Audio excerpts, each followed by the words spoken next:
If there was any hope that Donald Trump's argument of absolute immunity would get a smackdown from the Supreme Court, that basically evaporated yesterday. Trump's defense argued that a president who calls for the assassination of his rivals or sells nuclear secrets to a foreign adversary may be considered acting officially and therefore immune from prosecution. Even a president who orders a coup could be immune from criminal prosecution. The court's conservative justices heard this defense and these bonkers hypotheticals and not only entertained them, they appeared to embrace them. In his piece for The Atlantic, The Trumpification of the Supreme Court, Adam Serwer writes, Trump's legal argument is a path to dictatorship. That is not an exaggeration.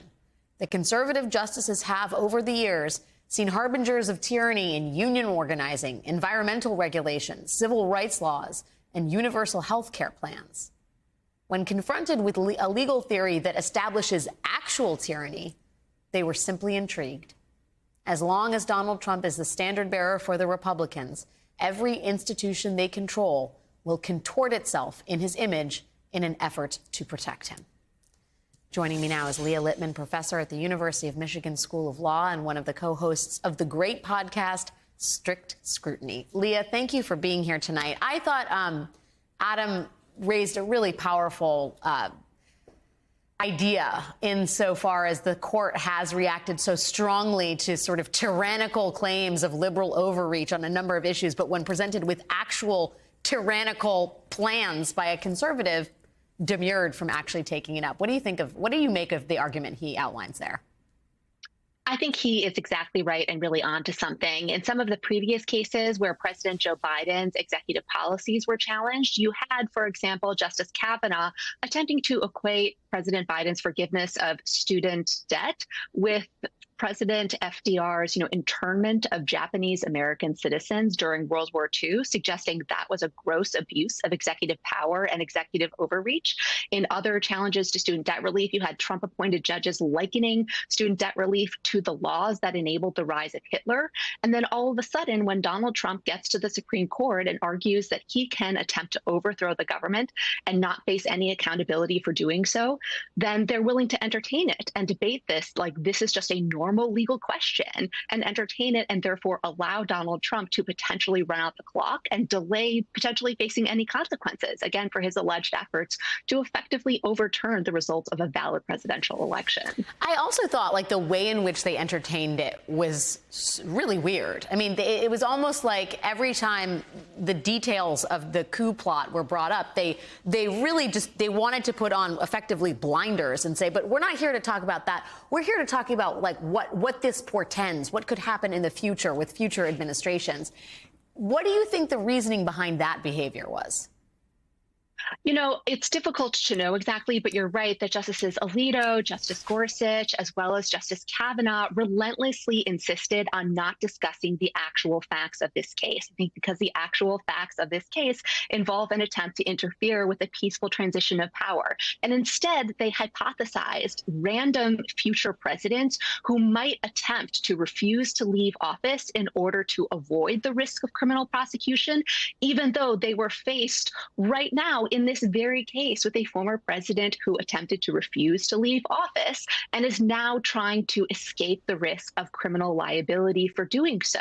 And I think it was their effort to distract from the facts of this case, the fact that the events leading up to and including January 6th are a very real threat to our democracy and the rule of law. And instead, they attempted to abstract this case away from the facts so that they could distract us from the very real issues facing our democracy. Or maybe the horror of what happened was too much for them to actually, and entertain and rule on. I mean, I do wonder at the end of the day, Leah, if they remand this back to district court and it becomes part of a secondary legal proceeding and Judge Chutkan has to preside, what in the end is the point of taking up why did the Supreme Court take this case up? I mean, the scuttlebutt at the outset of this was they're going to reject these presidential immunity claims, but they want to be on record because this is historic. If they're not rejecting the claims and they're just sending it back down, why take it up other than to shake Americans' confidence in the integrity of the court?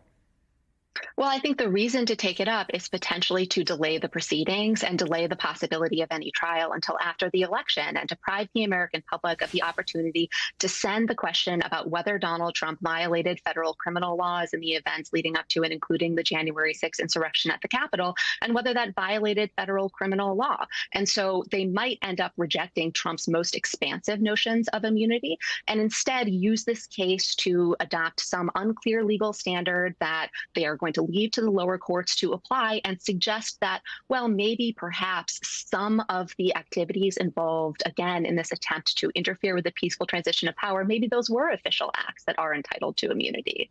I mean, just what you're saying, though, and I absolutely understand that a delay that would could potentially get Trump off of facing any accountability for January 6th and election interference, that would be an effect of this. But you're suggesting something really pernicious here, which is that the delay is actually intentional, that is something in the minds of potentially Thomas, Alito, and others. I mean, do you think that is how far this court has been adulterated, that we can say conservatives are not only considering politics here, they are behaving in an expressly political way for the gain of one party? I don't think we can rule out that possibility. I think if you compare the court's treatment of the Trump immunity case to previous cases, it looks like they are doing things differently here and in ways that advantage Donald Trump. In the Trump disqualification case, for example, they decided to hear that case very quickly and schedule oral argument immediately and ensure a decision before the primary elections. Here, by contrast, they decided to take the case and then schedule it for argument almost 2 months after they decided to hear it. And it doesn't look like they are going to act in a similarly expeditious way when acting in an expeditious way is contrary to Donald Trump's interest. Or you compare the Trump immunity case to the case they heard before, which was the emergency medical abortion case. In that case, the Supreme Court elected to take the case before the U.S. Court of Appeals ever weighed in on it. But they declined to do so in the Trump immunity case. Again, creating some additional delay, and that delay has the potential to allow Trump to run out the clock and prevent any trial before the election. So it does look like they are doing different things in this case than they have in other cases, all of which happens to benefit Donald Trump's attempt to regain power. Wow, just a staggering corruption of justice. Leah Littman, it's so great to have you on the show. Thanks for being here tonight. Thank you.